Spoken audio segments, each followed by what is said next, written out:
Hello and welcome back to another hit episode of... What the hell did Rev put in his Beluga? So I cooked up a really fun build idea, but you know, like, Super Auto Pets is just more fun with Belugas, man. So take your guess right now. What did I put in my Beluga? Take your guess, and now let's get into the run. Oh yes, we are into the run. A run that took me at least 100 attempts. This was 2 days worth of grinding. Like, I'm recording this on Boxing Day, 26th of December.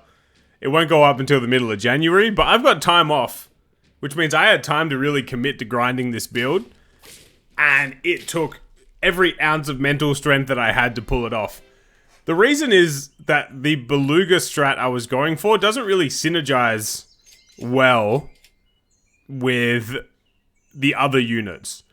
It's really just taking extra steps to do something funny.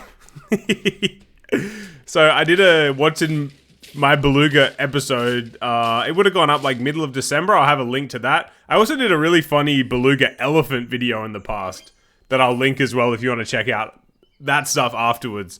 So I'll give you a hint. It involves a tier 4 pet, then the Belugas, and then 2 tier 6 pets. So I can't even begin to express to you the frustration in the pivot I have to make later with this build. And I just came across, like, the most ridiculous amount of elephant blowfish. Like, it's... By the time this goes up, I hope people are running it less. Like, leave it in the turtle pack. Like, what sense of satisfaction do people get by going into Custom Arena and being like, ha ha ha ha, elephant blowfish, texting their girlfriend or boyfriend? You wouldn't believe what I just ran. Losers, man. Speaking of losers, not me, because I'm managing to maintain health. I'd originally tried frog swapping onto a Beluga or onto one of the other pets. It didn't really work. But instead, the turtle is our first key ingredient. And I'm trying to give nothing away about what potentially is in the Beluga. But the turtle becomes really, really important, and you're going to see that soon. I won't really say much about the build at this point. It's not worth it.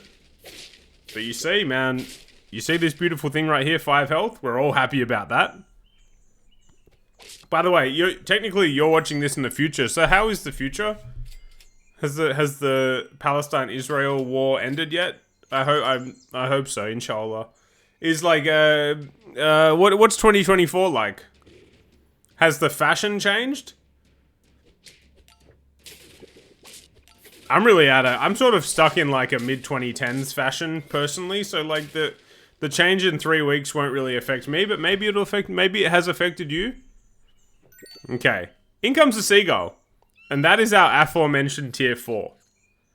And that needs to take melons. I'm just looking for nothing but peel right now. First, we'll get some monkey scaling on the lad. And now we're starting to cook. I really need another peel to get melon armor. And then, I guarantee right now, like, I don't think I've given anything away. I hope not, anyway. This raccoon goes kind of hard right here. You were winning anyway, mate. And we drop our first health. Now we get the melon. We do a little bit of meloning. And look, we're going to waste a melon here. There goes the seagull trigger. Who cares? Chocolate, take my level. Not what I need. So I take a 2-2 brutal with melon. And look, a whole lot of scaling happening right here, and you got to be happy about that. Is it going to be enough to win?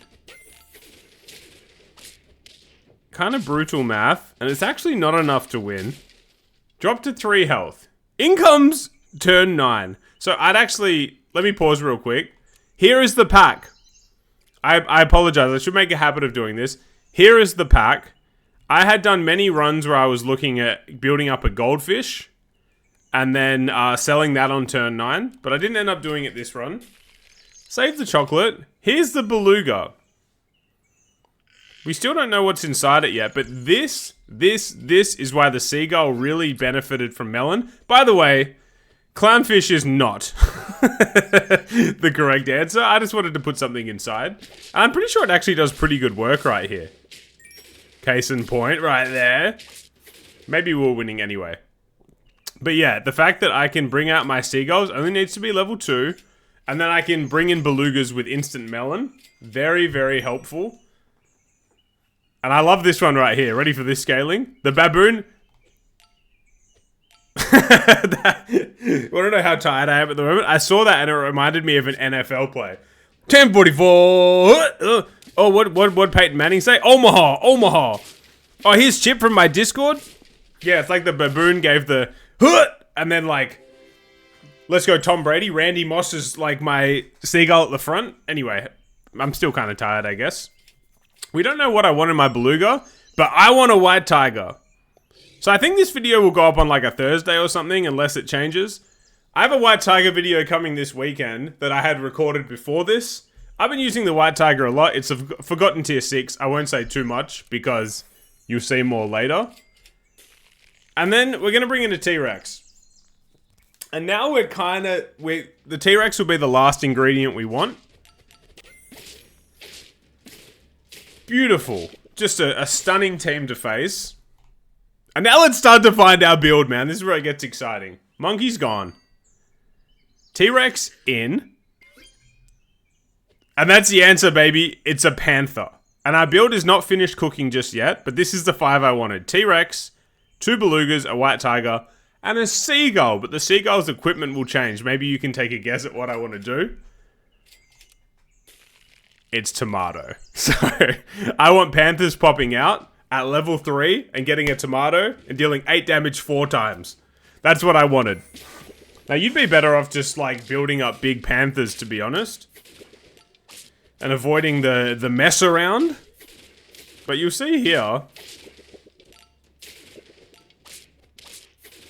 we actually take a win here. And the reason we were losing is because by the time I got this set up...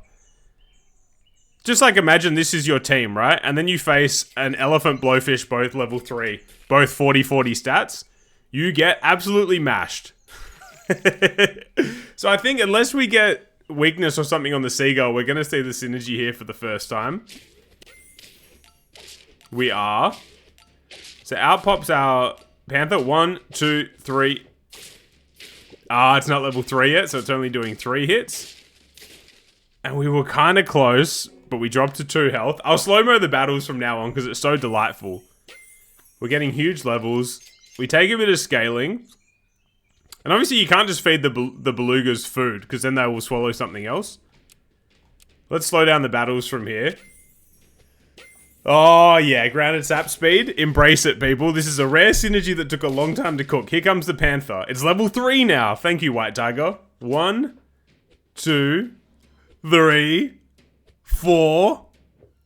He gets a bloody... he had taper at the back, man. And he gets a lionfish. Very lucky. Here comes the next panther. This one's only level 2 for now.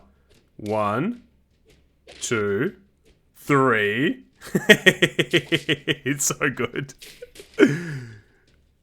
We pop, and we just don't have enough. We go down to 1 health. Now, I had got 8 wins with this build 8 million times. But elephant blowfish just lurked in the depths and ruined my Christmas. Buy an avocado. Now, we're probably not strong enough to win on turn 15 with this team. But they're not scaled. Now, this snake tiger you got to be worried about, right? But watch what happens. Both hit that beluga and it stays alive. I'm just going to keep it on slow speed. He's getting eagles. He gets another snake. Now my beluga dies. What do the snakes hit? They hit the back units this time. Keeping me alive. Here comes the... he gets a German Shepherd. But my tomatoes trigger first. We kill the tiger. Almost kill the snake. And now we've survived. We've tanked the hits. More tomatoes, please. I hope you're okay watching this on slow speed, because we just need to celebrate the fact that we actually cooked towards this build. Speaking of the build, so I've made this white tiger video, right? Recorded probably around the 23rd-ish or 22nd of December. I record it, schedule it for the bloody far future in January. Along comes SAG, uploads a video a couple of days later. Now I look like a copycat. I'm just kidding, I love you, SAG, with all of my heart. Alright, here we go. This beluga is so close to getting to level 3. Peanuts galore. I got bad news for you, brother. Yes, 1, 2, 3, 4. You love to see it. Take out the weasel. Now it's just us versus clownfish. A scary proposition. But we know we're getting a lot of damage from our tomatoes. Can we tank the hits? We can, because we actually, this is like one of the only runs where I got good scaling on my seagull as well. And here we go. At this point, win or loss, I'm uploading this. Because this has been a glorious run. Do we win? Take your guess right now. I hope you've enjoyed the video, people. I had a blast getting this build over the line. Now both our Belugas are level 3, which means our Panthers are level 3. This man's got a funky lineup, right? It's pretty scary the more you look at it. He's got a 250 poodle. A 250 poodle with potato. This is like the dream battle for our Panther. Death by 1,000 tomatoes. So now it's gone. We're wearing him down bit by bit. And you think you wouldn't make it through this ball, would you? But we survive actually on 4 health. Tomato. Tomato. Tomato. Tomato, he gets to 2 health. His boar gets to 17 health and survives on 1 HP. Insane. And we're going to turn 18. This build, under many situations, wouldn't even win on, like, turn 12. But yet, here we are. So much, like, any kind of weakness on the seagull ruins this build. What do we face? Snipe team. We cop some hits. Now we get the level. Wipes our white tiger. In comes the panther. We got 32 damage to give. He does have melon, which tanks the first. Now we're through his penguin. We're through his legs. Here comes the next bloody panther. Oh, so good, man. And it's actually so beautiful that the panther perfectly finishes the job. This is one of the builds that I'm the most proud of. If you guessed panther, you are correct. But even if you didn't guess correct, I hope you had a good time, people. Alright, goodbye.